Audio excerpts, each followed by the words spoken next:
आज 1 जुलाई 2025 से देश में कई बड़े बदलाव लागू होने जा रहे हैं जो आपकी जेब, यात्रा और रोजमर्रा की जिंदगी को सीधे तौर पर प्रभावित करेंगे। आधार, पैन लिंकिंग से लेकर railway booking system, credit card नियमों और बैंक चार्जेस तक हर तरफ नए नियमों में बदलाव किया गया है। 1 जुलाई से पैन कार्ड के लिए आधार वेरिफिकेशन अनिवार्य कर दिया गया है। Central board of direct taxes यानी कि CBDT के इस फैसले के तहत अगर आप नया पैन कार्ड बनवाने जा रहे हैं तो आपको आधार नंबर देना ही पड़ेगा। वहीं जिनके पास पहले से पैन कार्ड है उन्हें 31 दिसंबर तक अपने आधार को पैन से लिंक करना होगा, वरना उनका पैन कार्ड डीएक्टिवेट हो जाएगा। अच्छी खबर तो ये है कि CBDT ने इनकम टैक्स रिटर्न दाखिल करने की आखिरी तारीख यानी कि 31 जुलाई तक जो हम ITR भरते थे उसे बढ़ाकर अब 15 सितंबर तक कर दी है। यानी नौकरी पेशा लोगों को अब 46 दिन का अतिरिक्त समय मिलेगा।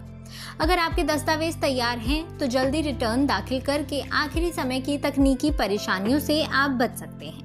रेलवे ने भी यात्रियों के लिए नए नियम लागू किए हैं। अब तत्काल टिकट बुक करने के लिए आधार वेरिफिकेशन जरूरी होगा। साथ ही 15 जुलाई से टिकट बुकिंग के लिए 2 फैक्टर ऑथेंटिफिकेशन लागू होगा, जिसमें आपके रजिस्टर्ड मोबाइल नंबर पर ही आपका OTP आएगा। इसके अलावा रेलवे टिकट की कीमतों में भी मामूली बढ़ोतरी होने वाली है। नॉन AC कोच के लिए 1 पैसे प्रति किलोमीटर और AC कोच के लिए 2 पैसे प्रति किलोमीटर की बढ़ोतरी हो सकती है। साथ ही रिजर्वेशन चार्ट अब ट्रेन के रवाना होने के 8 घंटे पहले तैयार होगा। यानी वेट लिस्ट जो आती थी, जो पहले 4 घंटे पहले आती थी, अब वो 8 घंटे पहले आ जाएगी, जिससे आप एंड टाइम पर अपनी यात्रा को रीशेड्यूल कर सकते हैं। क्रेडिट कार्ड नियमों में जो बदलाव किया गया है उसमें यह है कि SBI, HDFC और ICICI जैसे बड़े बैंकों ने क्रेडिट कार्ड के नियमों में कुछ बदलाव किया है। SBI ने अपने प्रीमियम कार्ड से एयर टिकट खरीदने पर मिलने वाला हवाई दुर्घटना बीमा बंद कर दिया है। इसके साथ ही मासिक बिल के लिए न्यूनतम देय की गणना की तारीख भी बदल दी है।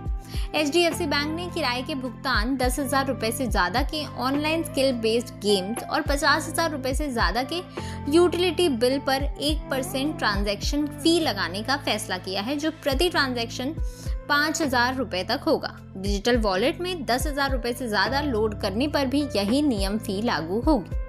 ICICI बैंक ने भी ATM ट्रांजैक्शन के लिए नॉन चार्जेस लागू किए हैं। ICICI के ATM पर पहली 5 निकासी मुफ्त रहेगी। इसके बाद हर निकासी पर आपको 23 रुपए अतिरिक्त लगेंगे। गैर ICICI ATM पर मेट्रो शहरों में 3 और छोटे शहरों में 5 मुफ्त ट्रांजैक्शन के बाद 23 रुपए और 8.5 रुपए लगेंगे।